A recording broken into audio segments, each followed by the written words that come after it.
एक महीने में 70 बार चोरी, एक महीने में 70 बार चोरी इसमें हुई है। और उसमें जो पैसे लेके जा रहे हैं वो जूतों में रख करके, सॉक्स में रह करके उसमें छुपा। अरे लक्ष्मी माता है वो, लक्ष्मी माता को कदर आपने कर दिया। हम तो माथे से लगाते हैं, हमारे देश में लोग पूछते हैं तो लक्ष्मी माता का इस कदर अपमान। ये बोलता है कि वहां के भगवान देख रहे थे, आपके तो भगवान है उधर। तो भगवान तो सभी देख रहे हैं, उस वाली की कोई गलत बात नहीं है, वो जो सच है वो है। लेकिन जो एप्रोप्रिएट अथॉरिटी है जिसको वो देखना चाहिए था, वो क्या कर रही है, वो क्यों नहीं देख रही है? एफआईआर जो है सबसे प्रायर स्टेज है जिसमें इन्वेस्टिगेशन होती है। जब तक एफआईआर नहीं होगी तब तक इन्वेस्टिगेशन नहीं होगी। एफआईआर नहीं की वहां के, तो वहां के ट्रस्ट के ऊपर सबसे बड़ा सवाल है। उस ट्रस्ट ने इतना बड़ा धब्बा अपने आप में क्रिएट कर दिया है। उसके बाद जो भी व्यक्ति आएंगे उनके ऊपर लोग जितने हैं वो विचार करके देखें क्या ये तो गलत आदमी नहीं है। हिंदू का पैसा नहीं था, वो दान का पैसा था। दान का पैसा आपने चोरी कर लिया। वो राम को राम, उनको लाए, उनको ये वाली बात कही थी, बहुत सारी चीजें कही गई हैं, लेकिन उन्होंने अपने लोगों को बिठाला। लेकिन उनको ये नहीं पता था उनके लोग साथ में ऐसा कर जाएंगे। वो नमस्कार, नवजागरण लाइव में आपका स्वागत है। सुप्रीम कोर्ट में हैं और सुप्रीम कोर्ट में हमारे साथ हैं मनीष दीक्षित जी। जिस तरह से अयोध्या का मामला आया है, चंदा चोरी का, और तमाम जो जिस तरह से घोटालों की चर्चा हो रही है, देश भर की जो राजनीतिक पार्टियां, सामाजिक जो लोग हैं, संगठनें हैं, वो सब के सब आवाज़ उठा रहे हैं कि वहाँ जो भी हुआ है वो बहुत गलत हुआ है और जो करोड़ों जो भारतीय हैं उनके साथ, उनकी भावना के साथ खिलवाड़ हुआ है। हमारे साथ युवा वकील हैं मनीष दीक्षित जी। क्या नजरिया रखते हैं, क्या कहना है आपका? सबसे बड़ा सवाल ये वहाँ की जनता पर है, वहाँ को ट्रस्ट को लेकर है। क्या कर रहे थे वहाँ के लोग जिस टाइम चोरी हुई है? 3 महीने की कैमरे की रिकॉर्डिंग है, उसको निकालना चाहिए था इनको। लेकिन 3 महीने की रिकॉर्डिंग जो है वो अवेलेबल नहीं थी। इसका मतलब ये साजिश है, बहुत बड़ा षड्यंत्र रूप से काम किया गया है। 1 महीने की जो है रिकॉर्डिंग उसमें आई। 1 महीने में 70 बार चोरी, 1 महीने में 70 बार चोरी इसमें हुई है। और उसमें जो पैसे लेके जा रहे हैं वो जूतों में रख करके, सॉक्स में रह करके उसमें छुपा। अरे लक्ष्मी माता है वो, लक्ष्मी माता को कदर आपने कर दिया। हम तो माथे से लगाते हैं, हमारे देश में लोग पूछते हैं तो लक्ष्मी माता का इस कदर अपमान। लक्ष्मी पूजन होता है हमारे भारत देश में, हिंदू धर्म में जो है काफी लोग मानते हैं, करते हैं। तो ये उस तरफ से पूरी तरह से गलत जो है वहां के लोगों ने किया।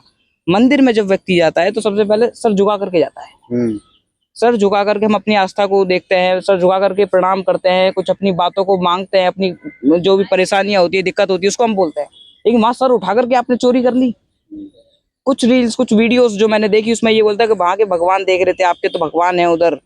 तो भगवान तो सभी देख रहे हैं, उस वाली की कोई गलत बात नहीं है, वो जो सच है वो है। लेकिन जो एप्रोप्रिएट अथॉरिटी है जिसको वो देखना चाहिए था, वो क्या कर रही है, वो क्यों नहीं देख रही है? वहां पे वहां का प्रशासन क्या कर रहा है इतने टाइम से? तो तमाम जब काफी देर हो गया तब एफआईआर तक नहीं दर्ज हुई और एसआईटी गठित हो गई। आप वकील हैं, आप भी जानते हैं कि पहले एफआईआर होती है, उसके बाद ही तो एसआईटी गठित। FIR is mandatory in cognizable case. Most of judgments of Supreme Court are there. बहुत सारी जजमेंट्स है, बहुत सारा कानून है, 153 वगैरह हम फाइल करते हैं। जो न्यू लॉ BNS में 175(3) है, काफी सारे प्रोविजन है, हम आते हैं उसमें। लेकिन एफआईआर जो है सबसे प्रायर स्टेज है जिसमें इन्वेस्टिगेशन होती है। जब तक एफआईआर नहीं होगी तब तक इन्वेस्टिगेशन नहीं होगी। एफआईआर नहीं की वहां के, तो वहां के ट्रस्ट के ऊपर सबसे बड़ा सवाल है। उस ट्रस्ट ने इतना बड़ा धब्बा अपने आप में क्रिएट कर दिया है। उसके बाद जो भी व्यक्ति आएंगे उनके ऊपर लोग जितने हैं वो विचार करके देखें क्या ये तो गलत आदमी नहीं है। लेकिन जो लोग जुड़े हैं जो हिंदू संगठनों से या राजनीतिक पार्टियों से, उनका ये कहना है, जो सत्ताधारी पार्टी है उनके लोग जो हैं वो ये कह रहे हैं कि हिंदू का पैसा था, हिंदू का मंदिर था, हिंदू ने चोरी कर लिया, बाकी हल्ला क्यों मच रहा है? हिंदू का पैसा नहीं था, वो दान का पैसा था। दान का पैसा आपने चोरी कर लिया। कुछ वैसे बातें होती हैं, अगर आप कुछ बहुत सारी फाइनेंशियल स्ट्रेस से जा रहे हैं, कुछ बेटियों की पढ़ाई के लिए आपको खर्च करना है तो आप कह के मांग लो। शादियों के लिए, कन्याओं की शादी करनी है तो उसके लिए आप कह के मांग लो। लेकिन चोरी करना, मंदिर से चोरी करना, वो भी मंदिर में चोरी नहीं की जाती, मंदिर में तो एकदम भक्ति की जाती है। इन्होंने हमारी आस्था को अखंड किया है, उसको बदनाम किया है, मंदिर को हमारे। तो आपको लगता है कि जो छोटे छोटे लोगों, जो 2-4-7 लोगों पे जो एफआईआर हुई है, ड्राइवर पे तो चौकीदार पे, ये बड़ी मछलियां इसमें बच के निकल गई हैं? वो ड्यूरिंग द इन्वेस्टिगेशन सारी चीजें सामने आएंगी। सबसे बड़ी बात तो वहाँ के जो गरीब लोग थे, जब सीसीटीवी नहीं है तो क्या आएगी? 1 महीने की आई है, जब इन्वेस्टिगेशन चलेगी तो उस पर इंक्वायरी चलेगी, जो रिकॉर्ड आएंगे तो पुरानी बातें भी आएंगी। वो कहते हैं घटना स्वयं बोलती है। एक इसमें मैगजीन है, रेस स्पालिक्वेटर, सर्कमस्टेंसेस अपने आप बोलते हैं जो आप उसमें घटना करते हैं, उसमें जो भी आप अपराध करते हैं। वहाँ के जो गरीब लोग थे वो अचानक से अमीर बन गए। इतना पैसा आ गया उनके पास, महल बना लिया उन्होंने। वहाँ के रेड्डी वाले थे, बहुत सारे काम करने वाले, तो ये कहाँ से आ गया उनके पास पैसा? तो बहुत सारे जो महल बनाए ना, उनको भी, उनपे बहुत लोग कह रहे हैं बुलडोजर चला दो। बुलडोजर चलाने की जरूरत नहीं है, उसकी आवश्यकता नहीं है।